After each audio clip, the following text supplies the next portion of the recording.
तो कहाँ तक पहुँच गए थे जी? हमने बेसिक स्ट्रक्चर समझ लिया था, कुछ अल्फाज समझ लिए थे, नॉट विद स्टैंडिंग क्यों इस्तेमाल होता है ये वाली बात समझ ली थी, सब्जेक्ट टू कहाँ इस्तेमाल करना है ये बात समझ ली थी, मे और शेल का क्या इस्तेमाल है ये वाली बात समझ ली थी। इस तरह की कुछ बातों को हम पढ़कर आगे चले थे और फिर हमने बात की थी हेड्स उसकी सेक्शन 4 से आगाज कर दिया था, ऐसी था। फिर सेक्शन 4 में हमने डिफाइन करना शुरू किया कैलेंडर ईयर क्या है और फिर हमने टैक्स ईयर को अंडरस्टैंड कर लिया कि एक्चुअली टैक्स ईयर क्या है, 1 जुलाई से शुरू हुआ और 30 जून पे ख़त्म हो गया। लेकिन जब डेफिनेशन में हमेशा लिखना है तो एंड की बात करनी है, ख़त्म की बात करनी। ये जो ग्रीन एरिया है ये सारा टैक्स ईयर 2022 है। क्या है, कोई चीज़ यहाँ एंड है, यहाँ एंड है, जहाँ भी एंड हो रही है वो सारा क्या है 2000, और अगर इससे पीछे है तो 21 और अगर उससे आगे है तो 23। ऐसे हमें टैक्स ईयर का पता चल गया था। फिर नॉर्मल टैक्स ईयर में 3 बातें हमने लिखनी थी, स्पेशल टैक्स ईयर में भी हमने 3 बातें लिखनी थी। और फिर हमने देखा कि अगर टैक्स ईयर चेंज करने लगे, मसलन नॉर्मल से स्पेशल में जाने लगे, तो सबसे पहले पूछा कौन जाने लगा, एक इंडिविजुअल जाने लगा या क्लास ऑफ पर्सन। अगर इंडिविजुअल जाने लगा है तो वो वाया कमिश्नर जाएगा, कमिश्नर को अप्लाई करेगा और वहाँ से अप्लाई का मतलब है राइटिंग में अप्लाई करेगा। कमिश्नर के ऊपर मोटे मोटे उसूल क्या लगे, सबसे पहले इसको बुलाए, opportunity of being head provide करे, फिर रिजेक्ट भी कर सकता है और एक्सेप्ट भी कर सकता है। और अगर रिजेक्ट कर रहा है तो फिर रीजन भी लिखेगा कि भाई मैं क्यों कायल नहीं हुआ, मुझे लगता है आपने ये वाली बात कही लेकिन इसका तो ये सोल्यूशन था, तो इस वजह से आपको ये चेंज नहीं मिल रही है। लेकिन अगर मिल रही है तो फिर तो कहानी खत्म हो गई, और अगर नहीं मिल रही तो रीजन लिखेगा। फिर हमारे पास इख्तियार आ गया दोबारा कि अगर हमें नहीं इजाज़त मिली तो फिर हमारे पास क्या ऑप्शन है, हम बोर्ड में रिव्यू पिटिशन एक किस्म की डाल सकते हैं, वहाँ अप्लाई कर सकते हैं। और अगर बोर्ड ने भी इजाज़त नहीं दी तो कहानी ख़त्म हो गई। बस ये कोई इतना बहुत बड़ा मैटर नहीं है, बस आप नॉर्मल टैक्स ईयर में ही रह के टैक्स पे करते हैं। ठीक होगी ना बात? क्या ये कहानी हम सारी लिख लेंगे? क्या वो जो पहली क्लास में हम एक बात कह रहे थे कि 70-80% बात हमें क्लास में ही याद हो जाएगी, तो याद हो जाएगी इंशाल्लाह। फिर एक दूसरी बात आ गई जनाब कि क्या स्पेशल टैक्स ईयर में कोई बंदा मौजूद है, हो सकता है खुद ही गया हो सकता है खुद ना गया हो, बोर्ड ने क्लास ऑफ पर्सन को उठा के कहाँ भेज दिया हो, स्पेशल में भेज दिया हो, और इसे लगे यार ये क्या स्पेशल में, मैं नॉर्मल में ही ठीक था, तो क्या ये चेंज हो सकती है? हो सकता है ये खुद नॉर्मल में से स्पेशल में गया हो, स्पेशल में जाने के बाद पता चला हो कि यार यहाँ तो मैं तंगी हो रहा हूँ, तो मैं नॉर्मल में वापस चला जाऊँ। तो क्या ऐसा पॉसिबल है? तो बिल्कुल ऐसा पॉसिबल है। अगेन अगर ये अकेला जाना चाहता है या क्लास ऑफ पर्सन, अगर अकेला जाना चाहता है तो कमिश्नर के पास चला जाए, उसी तरह एप्लीकेशन लेकर, उसी तरह कमिश्नर इसको वो सारा प्रोसेस दोबारा अप्लाई होगा, और अगर इसको लॉ कर दिया जाएगा तो ये लॉ हो जाएगा, और अगर डिसलॉ किया जाएगा तो रीजन लिखी जाएगी। इसके पास एफबीआर में जाने की, बोर्ड में जाने की ऑप्शन मौजूद होगी। और कमिश्नर जब कोई अलाउ करेगा तो फिर साथ रिटर्न ऑर्डर जारी कर देगा, और अगर कोई क्लास ऑफ पर्सन है तो बोर्ड खुद ही नोटिफाई कर देगा। ठीक है ना? ये लोग अप्लाई करेंगे, कोई जाहिर है ये इंडिविजुअली अप्लाई नहीं करेंगे, ये तो पूरी एसोसिएशन चली जाएगी ना, सारे ऑटोमोबाइल्स वाले इकट्ठे होके अपनी जो हर बिजनेस की कोई एक एसोसिएशन बनी होगी ना, वो एसोसिएशन वाले जनाब जाके बात करेंगे कि जनाब ये मसला है, हमें ऐसे कर दें, ऐसे, बोर्ड नोटिफाई कर देगा। ठीक है ना? नॉर्मल से स्पेशल में जाना चाहते हैं नोटिफाई कर देगा, स्पेशल से नॉर्मल में आना चाहते हैं नोटिफाई कर देगा। क्या कोई ऐसी एग्जांपल है हमारे जहन में? तो हमें पता चला कि यस, वो शुगर वाली और वो बैंक्स वाली इस तरह की, और वो राइस एक्सपोर्ट वाली, हमारे जहन में कुछ एग्जांपल भी मौजूद थी। जी टाइम रिस्ट्रिक्शन है कि अगर अभी उन्होंने चेंज करवाया क्लास में तो कोई चेंज नहीं। अगर कोई, अच्छा एक और भी, अभी हम आगे किसी सेक्शन में हमने ये बात एक्सप्लेन भी करनी है। लॉ को पढ़ने का एक तरीका और भी है, हमने हर सेक्शन को 2 नज़र से देखना है। ठीक है ना? हमने हर सेक्शन को 2 नज़र से, एक नज़र है क्या लिखा है, बस यही लॉ है। ठीक है ना? अब एग्जामिनर ने कैसे कंफ्यूज करना है क्या नहीं लिखा है। ठीक है, अभी ज़रा रिफाइन सेक्शन आएगा तो फिर मैं वहाँ ही आपको बात एक्सप्लेन करूँगा कि हर सेक्शन को, लॉ को पढ़ते हुए मैं दो बातें समझने की ज़रूरत है। क्या लिखा है, बस जो लिखा है ये लॉ है।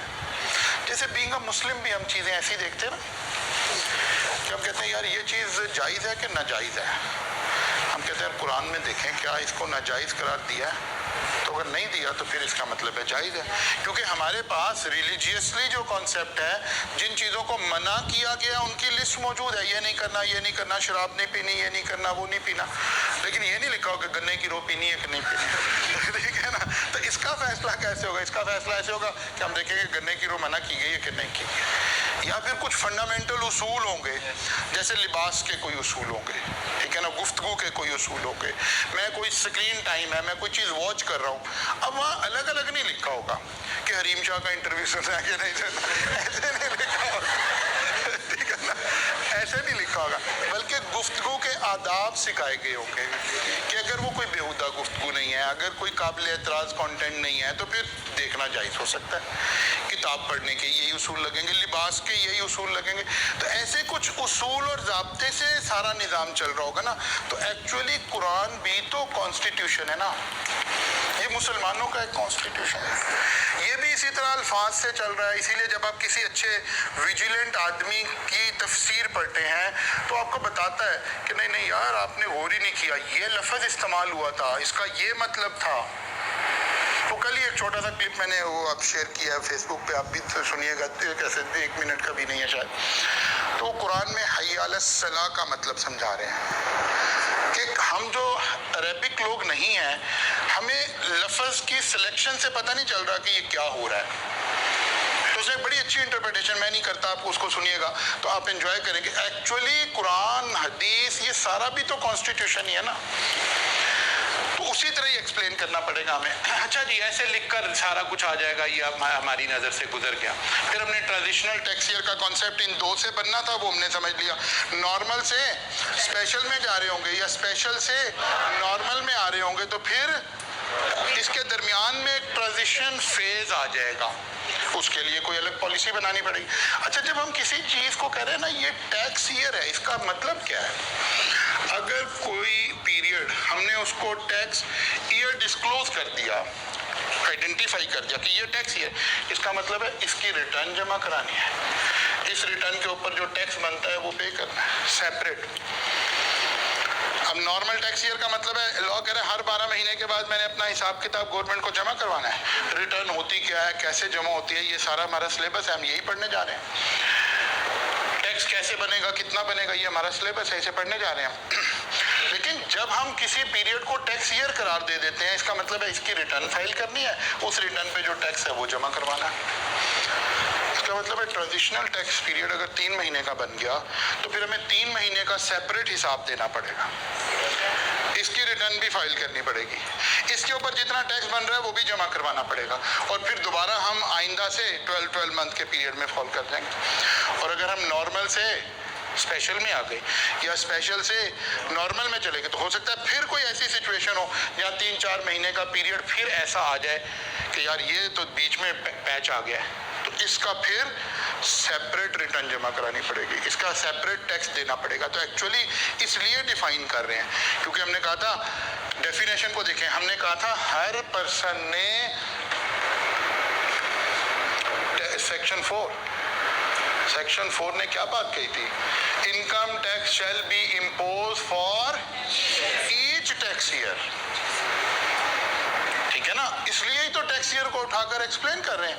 वरना तो नॉर्मल ईयर का मतलब तो 12 महीने था, फिर हम बड़े आराम से इंटरप्रिटेशन ये ले लेते कि जनाब क्योंकि ये तो 3 महीने है, ईयर है ही नहीं है, इसलिए भाई इसका क्यों टैक्स जमा कराऊं? तो आपने तो कहा था ईयर का टैक्स जमा कराना।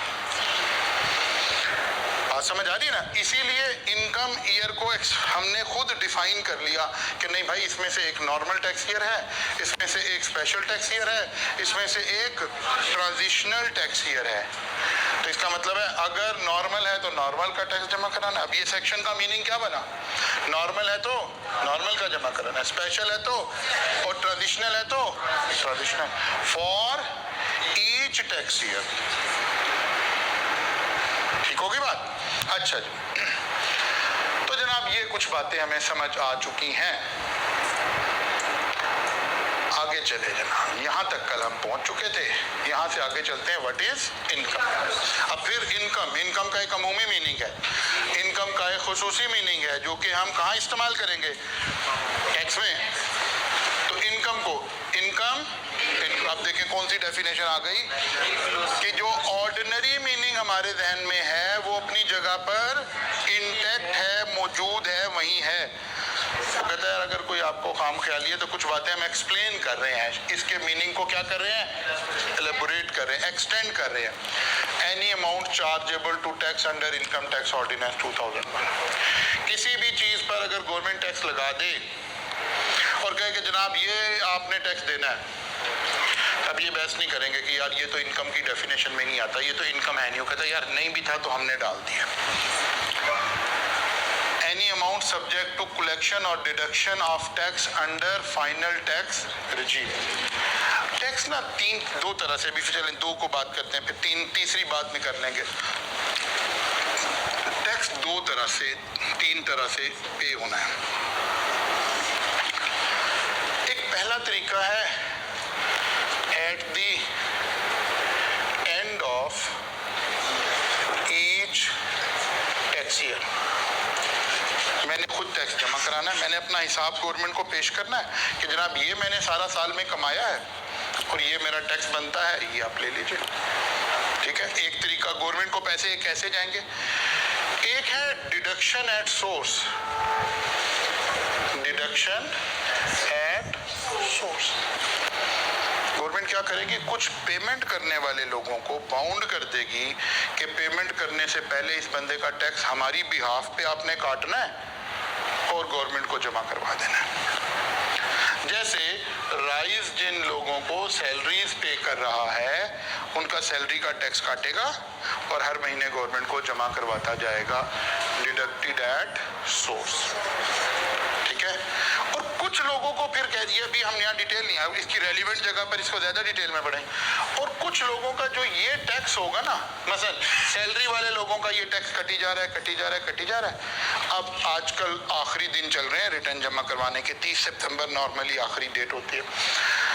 तो ये लोग आजकल अपनी रिटर्न जमा करा रहे होंगे। रिटर्न का मतलब है हिसाब किताब गवर्नमेंट को बता रहे हैं। तो है हिसाब किताब में पता चला एक बंदे का 5,40,000 टैक्स बनता था, 5 लाख रुपया उसके एम्प्लॉयर ने काट रखा है, तो बाकी का 40,000 वो जमा करा देगा। ठीक है ना, क्योंकि ये जो टैक्स कट रहा है ये क्या कहलाया, एडवांस टैक्स कहलाया एक किस्म का।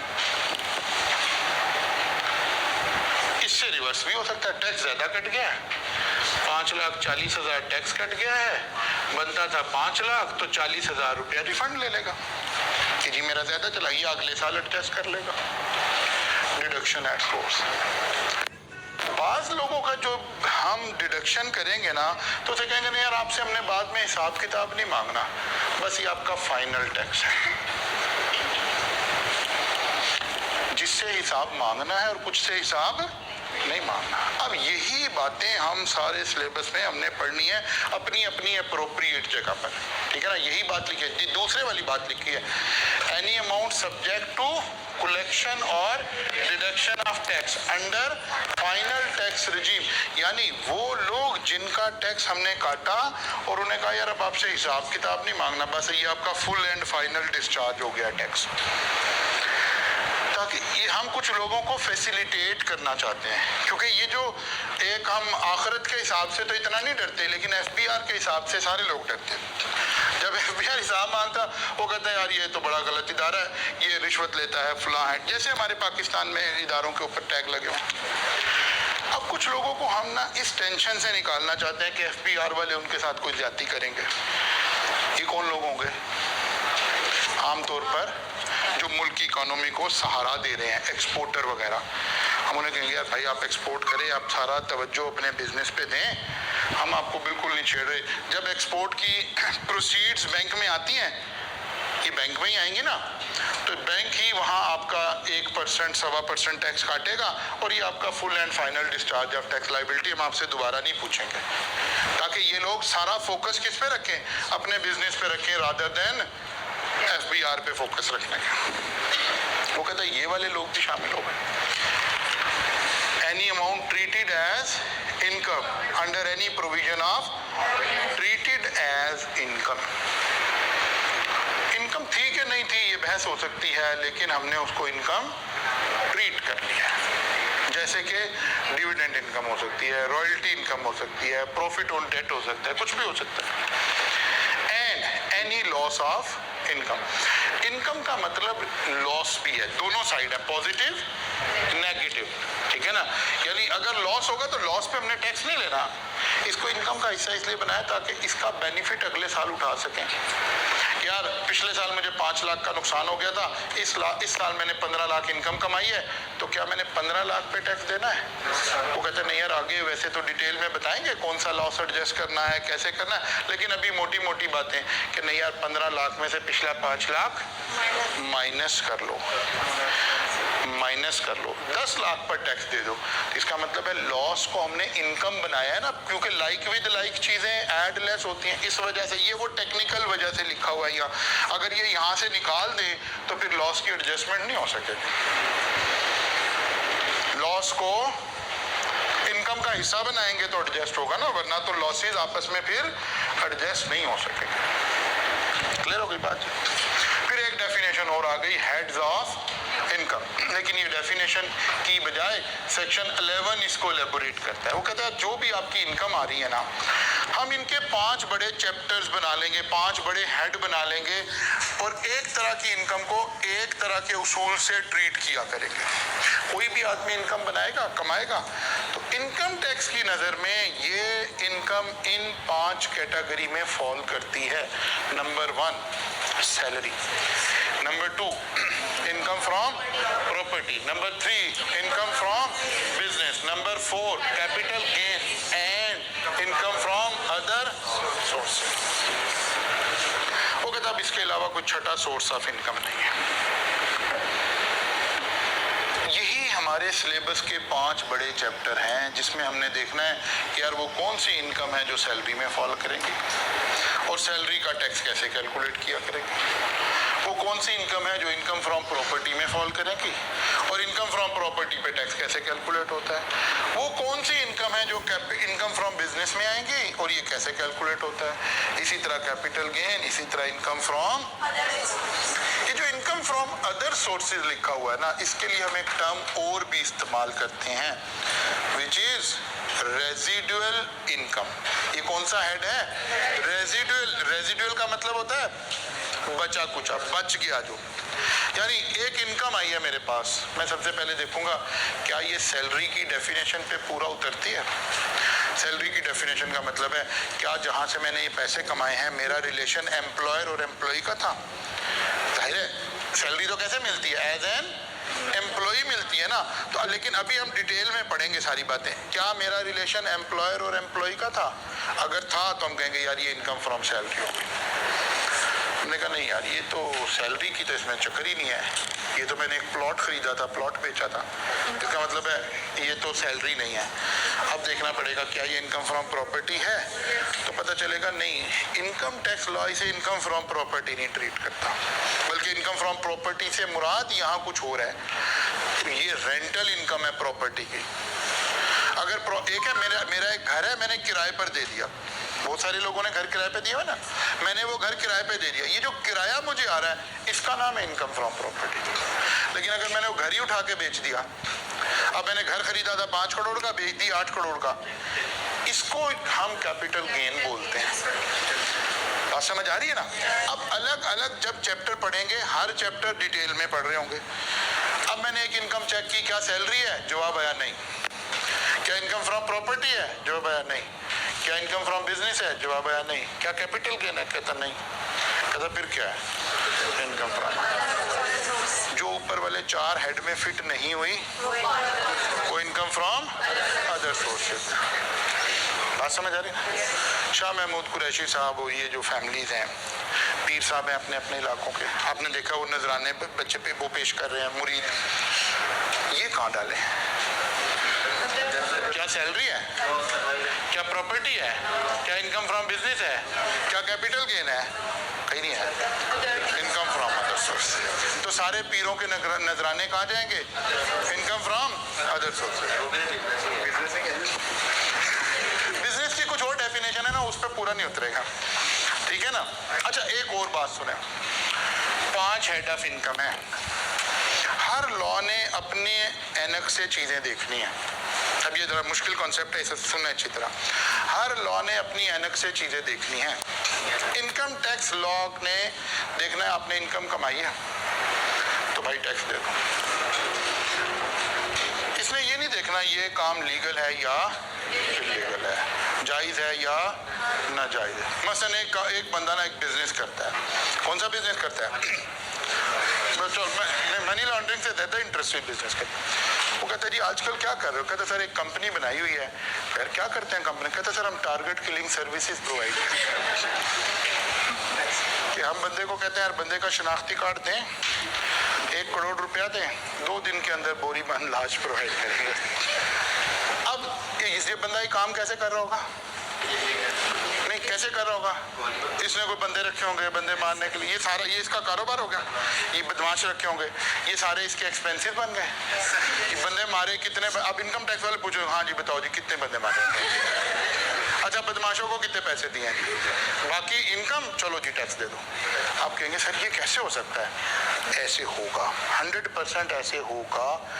इस लॉ की जिम्मेदारी में नहीं है कि ये देखे ये काम लीगल है कि इलीगल है।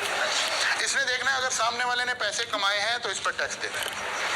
हाँ, दूसरे कवानीन देखेंगे कि भाई हमने ये काम करने नहीं देना, दूसरे कवानीन इस कानून ने नहीं देखना। यानी एक शख्स जो है, अब चलो ये तो मैंने आपको जरा ये अलर्ट करने के लिए, जिन बच्चों को नींद आ रही है उन्हें जगाने के लिए कि कहीं उसी की बोरी बन लाश ना आ जाए, उठना चाहिए, तो इस वजह से हो गया। तो लेकिन हम आप कोई आसान लफ्ज़ यूज़ करते हैं।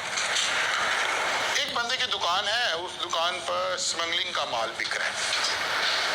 माल तो लीगल आना चाहिए था लेकिन ये तो स्मगल्ड होके आया। तो क्या कल को वो ये कह सकता है कि ये ना मेरा तो माल ही सारा स्मगलिंग का, मेरे से क्या टैक्स मांग रहे हो? क्या ये राय उसकी सुननी चाहिए? नहीं सुन सकते ना। इनकम में तो टैक्स देना पड़ेगा। स्मगलिंग को जिन इदारों ने रोकना है वो रोकेंगे। स्मगलिंग वाले आपका चलान कर रहे होंगे, वो कर रहे होंगे, बाकी सारा कुछ कर रहे होंगे, लेकिन इनकम टैक्स ने ये बात नहीं देखी। ठीक होगी ना बात? तो कितने हेड्स ऑफ इनकम आ गए? 5 हेड ऑफ इनकम आ गए। हर इनकम कहीं ना कहीं इनमें से किसी एक जगह फिट होगी। जो कहीं नहीं फिट होगी उसका नाम हमने रख दिया इनकम फ्रॉम अदर सोर्स। जी, ये जब कारोबार पढ़ेंगे तो वहाँ पढ़ेंगे कि 2 तरह के जुर्माने। वैसे तो इसका जवाब अभी नहीं देना चाहिए, लेकिन आप शक में पड़ जाएंगे कि तो शर्त की तैयारी नहीं है, मैं बता देता हूँ। ठीक है ना? तो वहाँ 2 तरह के जुर्माने आएंगे। कुछ जुर्मानों को हम एक्सपेंस बनाने देंगे और कुछ को नहीं बनाने देंगे। जो ऐसे जुर्माने हैं ना जो गवर्नमेंट ऑफ पाकिस्तान ने लगाए आपके ऊपर एज अ फाइन पेनल्टी, उसको एक्सपेंस नहीं बनाने देंगे। मसलन आपके ऊपर कोई एनवायरमेंटल लॉ की वजह से जुर्माना लग गया, आपके ऊपर कोई इनकम टैक्स की रिटर्न लेट करने की वजह से जुर्माना लग गया है, कोई SCCP का जुर्माना लग गया है, ये अलाउ नहीं होगा। कुछ जुर्माने होंगे जो हमारे कॉन्ट्रैक्चुअल जुर्माने होंगे। आपने मुझे ऑर्डर दिया, आपने कहा जी अगर ये 20 तारीख तक माल दे दोगे ठीक है, वरना 2 लाख रुपया पेनल्टी है। माल हो गया लेट, मैंने 2 लाख आपको पे किए हैं, ये मेरा बिजनेस एक्सपेंस है। तो वहाँ डिटेल पढ़ेंगे कि कौन सा अलाउ होगा। एक्चुअली ये सारी बातें जाहिर है इन हर हेड में हमने अलग अलग पढ़नी है।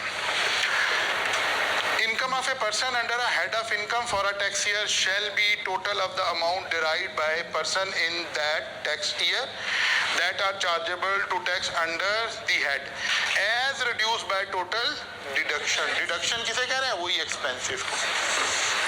वो कहते हैं अगर एक बंदे ने 3 जगह जॉब कर रहा है तो सैलरी इनकम क्या होगी? कहते तीनों को इकट्ठा कर लो।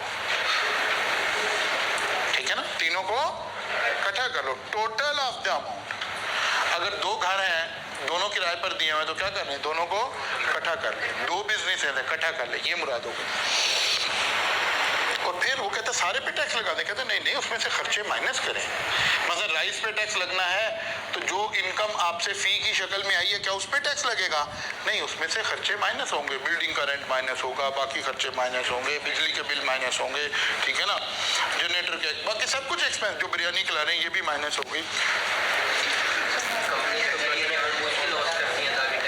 जी करती हैं, हमने भी अभी ये सीखना आगे, ठहर दो थोड़े दिन, इसी के पैसे लिए तुम्हें, ठीक है। अच्छा जी, total deduction if any allowed under income tax ordinance to the person for that year under that head. यहाँ से एक कॉन्सेप्ट पता चल रहा है कि अपनी मर्जी से नहीं खर्चे माइनस कर सकते। खर्चों की कोई लिस्ट आया करेगी, उस हेड को जब पढ़ेंगे तो वहां ये बात पढ़ रहे होंगे कि सैलरी में से कौन कौन से खर्चे माइनस, तो पता लगेगा वहां लिखा हुआ है सैलरी में से कोई भी खर्चा माइनस नहीं हो सकता जी। इनकम फ्रॉम प्रॉपर्टी में से कौन कौन से खर्चे माइनस हो सकते हैं, तो वहां 4 5 6 खर्चे लिखे हुए हैं। इनकम फ्रॉम बिजनेस वो बताएंगे जनाब ये भी, फिर ये भी लिखा होगा कौन सा माइनस नहीं हो सकता। ये सारा कॉन्सेप्ट यहाँ एक बेसिक लेवल पर हमें पता चल रहा है हेड्स ऑफ इनकम के हेड। ठीक होगी बात जी। अब एक और डेफिनेशन को टेकअप करते हैं, that is very very very important, that is residential status. असल में हम एक लफ्ज इनकम टैक्स में बोलते हैं रेजिडेंट। हर लॉ का जो निज़ाम है ना, वो उसकी कोई एक बेस और एक बुनियाद होती है। इनकम टैक्स की जो बुनियाद है ना, वो नेशनैलिटी पर नहीं है। नेशनैलिटी की बजाय हम लफ्ज रेजिडेंट बोलते हैं। अब अगर इसे लॉ डिफाइन ना करता तो हम आम तौर पर रेजिडेंट का क्या मतलब होता है, रिहायशी, कि जी आप कहाँ के रेजिडेंट हैं जी, तो फिर तो डिक्शनरी मीनिंग लगता। लॉ ने इसीलिए कहा कि नहीं नहीं यार, डिक्शनरी वाली बात नहीं हम रेजिडेंट की कर रहे हैं, हम तो कोई अपनी गुफ्तगू कर रहे हैं। अब कोई एक बंदा या रेजिडेंट होगा या नॉन रेजिडेंट होगा इनकम टैक्स के स्टेटस में। जो बंदा रेजिडेंट हो गया ना पाकिस्तान में, अभी देखते हैं कैसे चेक करना है। इसके लिए उसूल लगेगा, इसके ग्लोबल इनकम पे टैक्स लगना है। पूरी दुनिया में जो ये पैसा कमाएगा वो पाकिस्तान में टैक्स होगा। किसी शख्स की 2 इनकम हो सकती हैं। एक को मैं कह रहा हूँ पाकिस्तानी सोर्स इनकम, ऐसी इनकम जो पाकिस्तान में कमाई गई है, प्लस फॉरेन सोर्स इनकम। इस पर इसने टैक्स देना है। इसका जो लंदन में फ्लैट है उस पर भी टैक्स देना है। कमाल। अच्छा, लंदन में एक ही बंदे का फ्लैट है। लंदन में जो दवाई के खर्चे हो रहे हैं वो भी माइनस हो रहे हैं, ठीक है ना। अच्छा जी, तो रेजिडेंट अगर कोई आदमी बन गया तो उसने किस पे टैक्स देना है, Pakistan source income plus foreign source income, यानी ग्लोबल इनकम पे। और अगर कोई शख्स नॉन रेजिडेंट है तो इसने सिर्फ पाकिस्तान सोर्स इनकम पर टैक्स देना है। इसका मतलब है ये बड़ी अहम बात है कि कौन रेजिडेंट है और कौन रेजिडेंट नहीं है, ठीक है ना। इसीलिए लॉ ने रेजिडेंट के लफ्ज को अलग अलग लेकर डिफाइन करना शुरू किया और बताना शुरू किया कि कौन रेजिडेंट है। पर्सन में हम 3 लोग, हमने पीछे पढ़ा था ना, एवरी पर्सन में 3 लोग हैं। एक हम नेचुरल पर्सन इंडिविजुअल, एक company as an artificial person, और तीसरा AOP एसोसिएशन ऑफ पर्सन। कभी आपने उधर I2B में पढ़ा था कि AOP is not a person, लेकिन इनकम टैक्स की नज़र में हम उसे भी पर्सन में शुमार करके चलते हैं। यानी इन 3 लोगों ने टैक्स देना है, या मैंने एज एन इंडिविजुअल टैक्स देना है, या मैंने कंपनी के स्टेटस में टैक्स देना है, या मैं अगर पार्टनरशिप में काम कर रहा हूँ तो पार्टनरशिप ने भी टैक्स देना है। अभी हम बात शुरू करने लगे इंडिविजुअल की। इंडिविजुअल का मतलब है natural person. An individual shall be resident individual for a tax year if the individual is present in Pakistan for a period of or periods amounting in aggregate to 183 days or more in that tax year. वो कहता है अगर कोई शख्स 183 days Pakistan में गुजार ले, ठीक है ना, 183 डेज, इसको मंथ्स में कन्वर्ट करके नहीं लिखना, ठीक है ना, क्योंकि लॉ ने अगर एंड बोला है तो एंड ही बोलना है, डेज बोले हैं तो डेज ही बोलने हैं, मंथ बोला है तो मंथ ही बोलने हैं, ईयर बोले हैं तो ईयर ही बोलने हैं। ये सारी कैलकुलेशन डेज पर हो रही है। अब लेजिस्लेटर ने, यहाँ आपको वो भी समझ आएगा, रूल्स वाली बात है। हमने कहा था ना टैक्स में सेक्शंस हैं, शेड्यूल्स हैं, फिर रूल्स हैं। यहाँ हम रूल को भी एक्सप्लेन करने की जगह आ जाएगी, यहाँ एक्सप्लेन कर देंगे। 183 डेज कहता है यार यार ये 183 डेज कंसेक्टिव या नॉन कंसेक्टिव, तो ये बात तो सेक्शन ने खुद ही टेकअप कर ली। कैसे? An individual shall be resident individual for a tax year if the individual is present in Pakistan for a period of or periods amounting in aggregate to, इसका मतलब है कंसेक्टिव या नॉन कंसेक्टिव।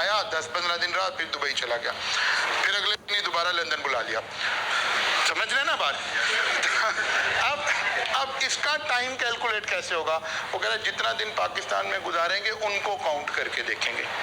अगर वो साल में, अब साल कौन सा, फर्ज करते हैं नॉर्मल टैक्स ईयर, 1 जुलाई से काउंटिंग शुरू हुई 30 जून तक चली, इसके दरमियान में कैलकुलेशन करके देखेंगे, क्योंकि रिटर्न बाद में जाती है ना, आजकल जा रही है 30 सितंबर को, तो आजकल लोग अपने अपना कैलकुलेट कर रहे होंगे कि 1 जुलाई 2022 से लेकर 30 जून 2023 तक मैं कितने दिन पाकिस्तान रहा हूँ। जो लोग 183 डेज से कम रहे हैं वो नॉन रेजिडेंट हो सकते हैं, अभी हो सकते हैं, का लफ्ज़ बोलो, लेकिन जो 183 डेज और मोर, तो ये तो कंफर्म हो गए, ये तो रेजिडेंट हो गए। इन बदनसीबों को पाकिस्तान की इनकम पे भी टैक्स देना पड़ेगा और फॉरेन सोर्स से भी टैक्स देना पड़ेगा। ये बात ही पढ़ रहे हैं ना। पहला क्राइटेरिया आ गया कि अगर कोई शख्स कंटिन्यूस 183 डेज या तोड़ कर 183 डेज और मोर पाकिस्तान में रहे तो वो रेजिडेंट हो गया। ठीक होगी बात? और is an employee or official of the federal government or a provincial government posted abroad in the tax year। वो कहते हैं अगर कोई शख्स गवर्नमेंट ऑफ पाकिस्तान का एम्प्लॉई है, भले वो पाकिस्तान एक दिन भी ना रहे, डेपुटेशन पे कहीं गया हुआ, किसी और मुल्क हमने भेजा हुआ, तो वो रेजिडेंट ही रहेगा, वो नॉन रेजिडेंट नहीं हो सकता। वो एक दिन भी पाकिस्तान ना है, इसका रेजिडेंशियल स्टेटस डेज से कैलकुलेट नहीं होता। अगर कोई शख्स फेडरल गवर्नमेंट और प्रोविंशियल गवर्नमेंट का एम्प्लॉई है तो फिर वो रेजिडेंट ही है। 2 क्राइटेरिया हो गया। तीसरा criteria, being a citizen of Pakistan. Being a citizen of, जो लोग पाकिस्तानी हैं, जिनका पाकिस्तानी CNIC बना हुआ है, पाकिस्तानी पासपोर्ट बना हुआ है, ये जो ऊपर वाला उसूल है, यहाँ सिटीजनशिप की बात नहीं हो रही, पाकिस्तानी की बात नहीं हो रही। कोई चाइनीज पाकिस्तान आए हुए हैं किसी CPEC के सिलसिले में, किसी और सिलसिले में, और वो पाकिस्तान रह रहे हैं, उन्हें ख्याल ही नहीं रहा पाकिस्तान में 183 डेज पूरे हो गए उनके, दे बिकम रेजिडेंट। अब जो उनकी चाइना में जो प्रॉपर्टी है, चाइना में जो एसेट्स हैं, चाइना में कोई बिजनेस है, उसका टैक्स भी उन्हें यहाँ देना पड़ गया। ये अभी अब बाद में बात करेंगे, ये भी फिलहाल आसान जवाब है कि यस, ठीक है ना, लेकिन फिर टैक्सेशन के रूल्स रेगुलेशन आगे चलेंगे तो बात करेंगे। अभी मोटी बात है कि यस। और दूसरी बात है, हमने देखना है पाकिस्तान का स्टेटस क्या है। हमने टैक्स लेना है, चाइना वालों ने लेना ले ले, नहीं लेना ना ले। एक कोई अमेरिकन है पाकिस्तान में आया हुआ है, हुकूमत गिराने के लिए आया हुआ था, लोगों से मिल रहा था, इस तरह के काम कर रहा था, करते करते इस चक्कर में हुकूमत जल्दी नहीं गिरी, 183 डेज यहाँ गुजर गए। हुकूमत गिरी ना गिरी, वो गिर गया, नॉन रेजिडेंट से रेजिडेंट हो गया, अब उसे टैक्स देना पड़ जाएगा। यानी इस वाली कैटेगरी में हम नेशनैलिटी नहीं देख रहे, एन इंडिविजुअल की बात हो रही है। बात समझ आई है? हमारा जिक्र भी है बीच में, लेकिन अफराद का जिक्र हो रहा है, कौमियत की बेस पे जिक्र नहीं हो रहा। लेकिन तीसरी कंडीशन कब लगी? Being a citizen of Pakistan. अब पाकिस्तानियों का जिक्र हो रहा है। Who is not present in any other country for more than 182 days during the tax year, और who is not a resident tax payer of any other. अब ये नई प्रोविजन है, ये आपको पता ना, ये जो इनकम टैक्स वाले लोग हैं, यानी जो फाइनेंस मिनिस्ट्री है, कभी साहबदार साहब बैठे हैं, कभी कोई और साहब आ जाते हैं, इनका काम क्या है, इधर से पकड़ के जहां से इन्हें समझ आए टैक्स लग सकता है तो टैक्स लगाते जाते हैं। ये अभी नई चेंज आई है। पहले ये दो चेंजेस से हम रेजिडेंशियल स्टेटस फाइंड आउट करते थे। अगर कोई शख्स पाकिस्तान में 183 डेज रह रहा है तो रेजिडेंट है, नहीं रह रहा तो नॉन रेजिडेंट, खत्म कहानी।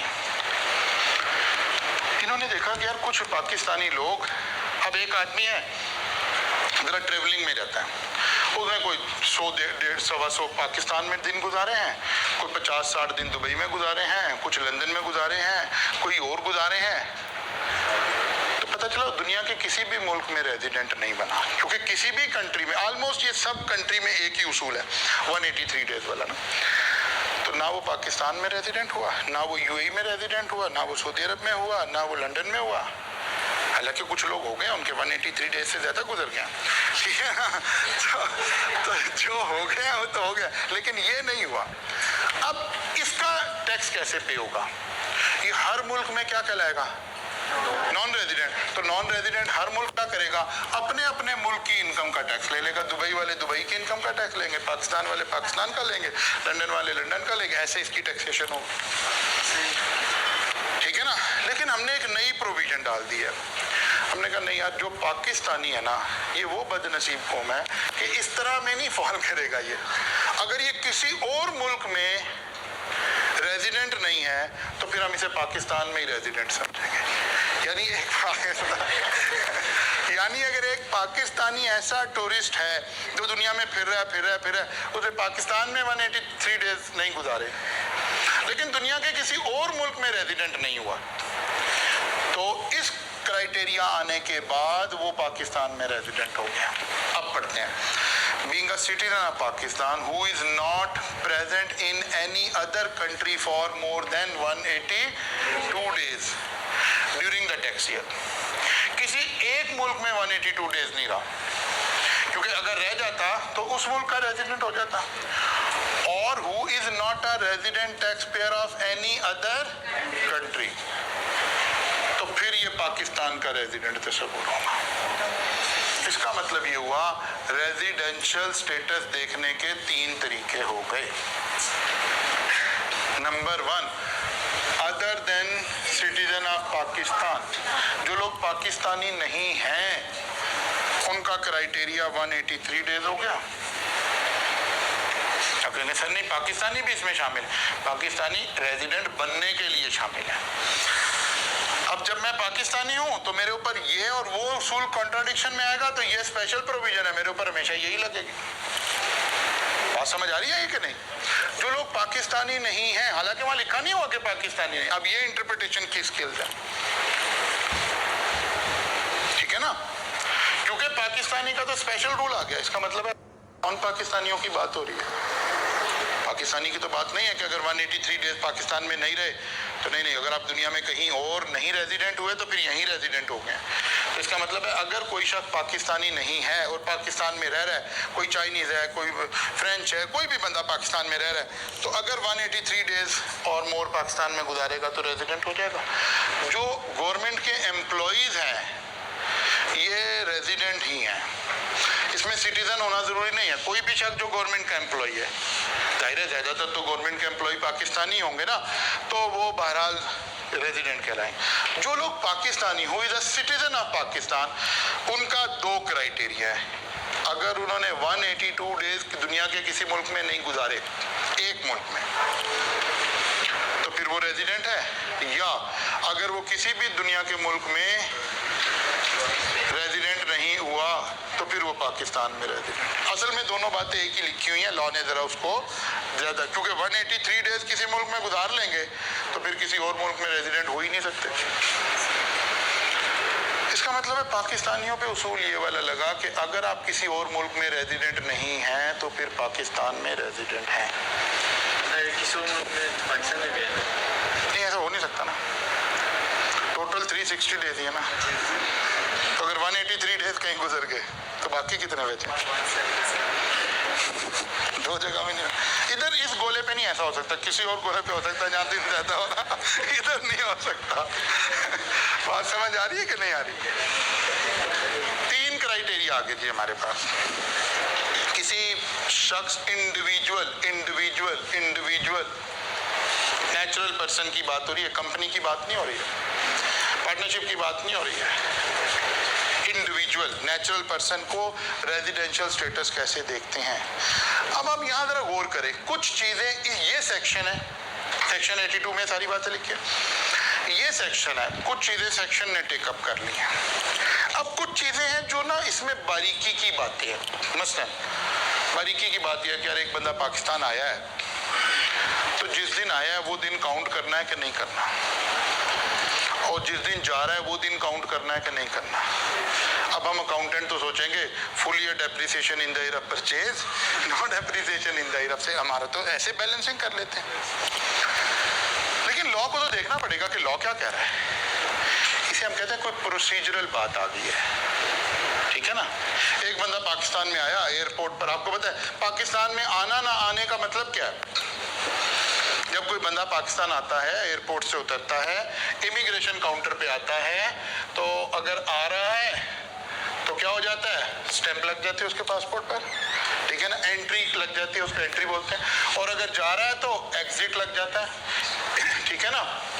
अब टेक्निकली क्या होता है, जैसे अगर आप एक शख्स पाकिस्तान से जा रहा है, लाहौर एयरपोर्ट पे चला गया, ये उसका ना नहीं जा रहा है पाकिस्तान से पहले, वो 21 अक्टूबर वाला बाद में बनाते हैं ना, उसने आना नहीं है, उसको डिस्कस करने का फायदा कोई नहीं है ठीक है ना, उसको डिस्कस करने का फायदा कोई नहीं है, क्योंकि लाइलाज मर्ज लगा हुआ है, इलाज नहीं हो सकता। अच्छा इधर देख, ये बंदा जा रहा है, ये वो काउंटर है जहाँ पर वो स्टाफ बैठा हुआ है जो आपके फिंगरप्रिंट्स लेता है, बायोमेट्रिक करता है, और फिर आपके पासपोर्ट पे स्टैंप लगा देता है। आप इस लाइन को क्रॉस करके यहाँ आते हैं लाहौर एयरपोर्ट पे, टेक्निकली आप पाकिस्तान से बाहर चले गए हैं कानून की नज़र में। अब आपके ऊपर कानून पाकिस्तान के उसूल भी अप्लाई नहीं हो रहे इस वक्त। अभी आप आधा पौना घंटा यहीं लॉन्च में बैठे हैं, चाय पी रहे हैं, फिर जनाब आप उसके बाद बोर्डिंग शुरू हो गई, आप वहाँ चले गए, अभी शायद आप 1 घंटा पाकिस्तान में हैं, लेकिन टेक्निकली आप एग्जिट हो गए। ये स्टैंप जब लगी है, इसके ऊपर टाइम और डेट लिखी हुई है। जाहिर है अगर ये रात को 11:59 पे भी लगी है तो उस दिन की तारीख लिखी हुई है, और अगर 12:01 पर या 1 सेकंड पर भी लगी है तो अगली डेट लिखी है। इस डेट का हमने हिसाब देखना है। बात समझ आई है। इसी तरह जब ये बंदा पाकिस्तान आ रहा है, कोई वो वाला नहीं, एक और आ रहा है, तो नॉर्मल बंदा आ रहा है, पाकिस्तान आ रहा है। अच्छा ये ना बड़ा पढ़ा लिखा बच्चा भी है, इसने लेक्चर ले रखे हैं हमारे, इसे पता है यार अगर मैं 183 डेज पाकिस्तान में पूरे हो गए ना तो मैं रेजिडेंट हो जाऊंगा। फर्ज करें ये चाइनीज आ रहा है, चाइनीज कौम तो वैसे ही बड़ी तेज है ना, तो ये आ रहा है पाकिस्तान, इसने देखा ये पाकिस्तान आने से पहले ही कैलकुलेट करके आया हुआ है, कहता है यार 180 डेज हो गए हैं मेरे, अब वो चाहता है कि मैं इस साल रेजिडेंट ना हूँ। रात को फ्लाइट उतरी है 10:30 बजे, 11 बजे 11 बजे, ठीक है ना, 10:30 बजे। अब ये आराम से यहाँ आएगा, वेट करेगा, दूसरों को कहेगा सर प्लीज आप आ जाए, तो कहेंगे कितना अच्छा आदमी है यार, इतना अच्छा नेक आदमी है, इतने अच्छे अखलाक हैं। पता चला बड़ा समझदार आदमी, चाहता है 12:01 पे स्टैंप हो ताकि आज का दिन मेरा पाकिस्तान में काउंट ना हो जाए। आज समझ आई है। अब ये वाली बातें अगर हम यहाँ स्टोरीज लिखेंगे तो जो हमारा आइन है ना, जो हमारा लेजिस्लेशन है ना, जो हमारा सेक्शंस है ना, ये बहुत लंबे हो जाएंगे, कंटेमिनेट हो जाएंगे, यहाँ तफसीलात नहीं दी जा सकती। इस तरह की बातें कहाँ करेंगे, रूल्स में करेंगे। बात समझ आई है। इस तरह की बातें रूल्स में करेंगे। जैसे अभी मैंने एक लफ्ज़ बोला कि कुरान पाक भी तो हमारे लिए क्या है, कॉन्स्टिट्यूशन है ना, कुरान का भी यही तरीका है। 700 से ज़्यादा मरतबा हमें नमाज का हुक्म दिया जा रहा है, लेकिन ये नहीं बताया जा रहा कैसे पढ़नी है, कितनी रकतें पढ़नी है, किधर मुंह करना है, वुजू करनी है नहीं करनी है, कैसे पढ़नी, कोई बात नहीं। नमाज का हुक्म है, क्योंकि ये बात कहीं रूल्स में जाके एक्सप्लेन होगी। कॉन्स्टिट्यूशन ऐसे ही होता है। तो ये बात अब भाई दिन गिनना है नहीं गिनना, ये बातें कहाँ लिखेंगे, रूल्स में लिखेंगे। तो फिर रूल नंबर आ गया 14 जो इससे रिलेट है। अब रूल हमें क्या बता रहा है, ये डेज कैसे काउंट होंगे। नंबर 1, वो कहता है part of a day that an individual is present in Pakistan including the day of arrival in and the day of departure from Pakistan count as whole day of such person. वो कहते हैं भाई हम आने वाला दिन भी काउंट करेंगे, जाने वाला दिन भी काउंट करेंगे और दिन के घंटों का हिसाब नहीं रखेंगे। Part of the day, 5 minute पहले भी आप आ गए तो पूरा दिन काउंट हो जाएगा। और अभी सुबह आपने यहाँ स्टैंप लगी, सिर्फ आप अगले दिन का जनाब रात को 12:10 पे इस काउंटर पे खड़े थे, ये बेचारा इस दिन सभी सिर्फ 10 मिनट पाकिस्तान रहा है और वो 10 मिनट भी यहाँ पीछे लाइन में ही खड़ा हुआ था। वो कहता नहीं भाई हम ये काउंट करेंगे, यही रूल है। आने वाला डे भी पूरा, जाने वाला डे भी पूरा और पार्ट ऑफ द डे भी फुल डे काउंट होगा। ठीक होगी बात। Number 2, following days in which an individual is wholly or partly present in Pakistan count as a whole day of such person, namely वो कहता जी मैं आया था पाकिस्तान, आगे तो छुट्टी थी तो छुट्टी तो ना काउंट करें। वो कहता भाई हमने छुट्टियां नहीं देखनी, हमने डेज देखने हैं, ठीक है। या वो कहता भाई नहीं मैं तो छुट्टियों पर आया था, मैं तो बीमार था। वो कहता भाई इसका कोई ताल्लुक नहीं है। That day an individual activity in Pakistan is interrupted because of strike। वो कह रहे यहाँ तो धरने हो रहे थे। वो कह रहे भाई धरनों का कोई ताल्लुक नहीं है। वो कहता भाई मैं आया तो यहाँ तो 9 मई चल रहा था। कहता बच गए हो के बाहर हो के अंदर हो, ठीक है ना। बात समझ आ रही। ये सारे डेज काउंट करने हैं। अब ये बातें रूल्स में, इसका मतलब है आज हमें पहली दफा रूल पढ़ने लगे, हमें ये भी समझ आ गया कि रूल में किस तरह की बातें होनी, प्रोसीजरल बातें होनी। जो फंडामेंटल उसूल है 182 days, 183 days, resident non resident, ये सेक्शन में बातें होंगी। उसकी कई ऑपरेशनल बातें हैं कि यार दिन पूरा काउंट करना है नहीं करना, बंदा बीमार हो गया अब क्या करना है, छुट्टी होगी अब क्या करना है, धरने हो गए अब क्या करना है। वो कहता भाई सब कुछ काउंट करना है। Holiday spend by individual in Pakistan before during, वो कहता सब भी हॉलीडेज एंजॉय करना है। फिर भी एक बात, a day or part of a day where an individual is in Pakistan solely by reason of being in transit between 2 different places outside Pakistan does not count as day present in। वो कहते सिर्फ एक ऐसा सूरत है जो आप day Pakistan में count नहीं करेंगे।